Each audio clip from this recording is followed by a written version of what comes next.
Well, hey there, guys. Today we're installing the China diesel heater, the $200 heater versus the Webasto, which is $1,500. So what we're gonna do is just drill this 4-inch hole in the floor. All we got basically everything here from the wiring harness to the controller. We got this also fuel pump, electric fuel pump. Got all the hoses. Comes basically complete kit, except it did not come with this fuel feed line where you install it into the fuel tank if you want to run it from a fuel tank instead of from a auxiliary tank. And this is what it looks like. You basically just drill a hole in your fuel tank and you put that feed line inside there, and it has a rubber grommet on top. I'll post it what it looks like. You could buy separately for about 20 bucks.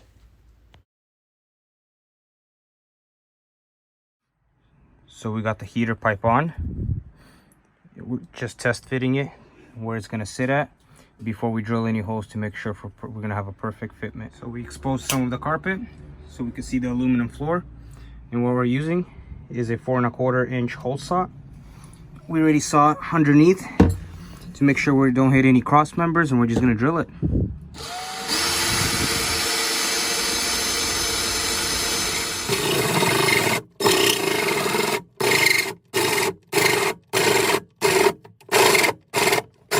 So we got our 4¼ inch hole drilled out. That's where we're gonna mount the plate. And then we got right here on 4 bolts. So this is the plate we're mounting to the floor. It just holds on 4 bolts. And we might throw a bead of caulking all the way around this to seal it off. And the heater will mount with these 4 studs from the bottom side.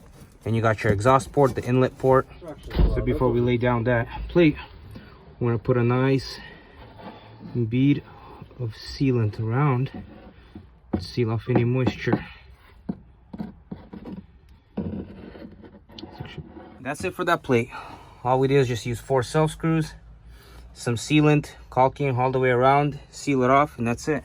So what we did is right next to it, we got a rubber grommet going on. Through the rubber grommet, all we did was do the positive wire and the fuel pump wire. Those are the only 2 wires that you need to bring outside to the bottom of the sleeper. The rest is going to be a ground right here. This ground, we're going to mount it probably right here on this metal wall. Got to find a good ground.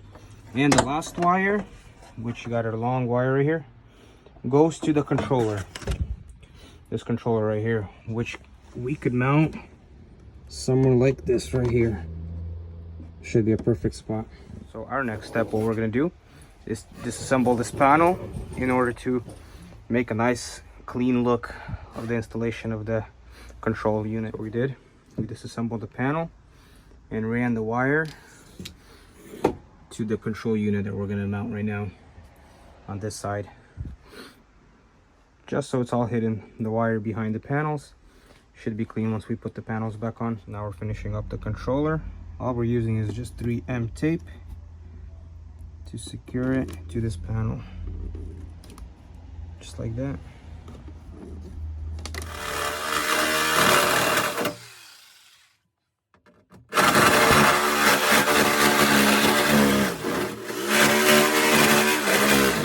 Well, there is our heat exhaust port where the heat will be coming in. All we got to do is put the 2 clamps on and put 1 clamp on right here. And guys, that's basically almost done. Now we could connect the exhaust ports on the bottom of the heater. There you go, guys. That's the finished product from the inside. Got our heat port and our controller. Now we just got to tap into the fuel tank and power everything on. All right, guys, we got the fuel pump mounted. It has to be mounted at a 30-degree angle. And the connector side is the one side that goes to the heater. And over here, we added another bead of caulk all the way around to make sure we have a nice clean seal. All we got left to do is put on our hoses, exhaust hose and the inlet hose.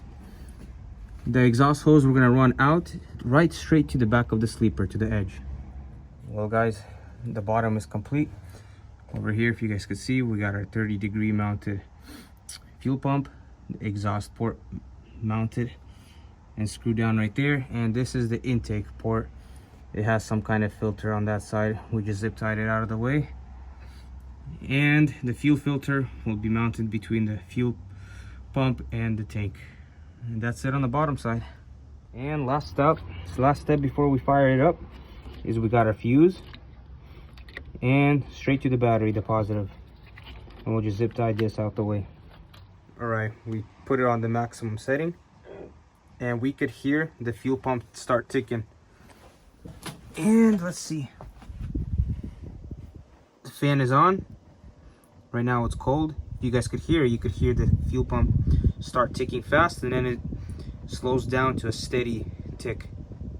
And guys, like I mentioned, we didn't receive the fuel inlet that you drill inside the tank. So to test it, for now, before we receive it, we're just gonna dip the hose in to start it up.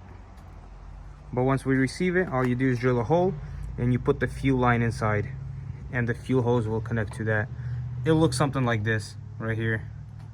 From the outside, we don't have the muffler mounted, so you can kind of hear it. It has like this whistling, drony noise. And inside it's pretty hot already. It's only been running for about 10 minutes and you can feel the heat. It's sitting at a just at 6, the highest. Yeah, there you go, guys. Hopefully that was helpful. Like, comment, subscribe. Let me know what you guys think.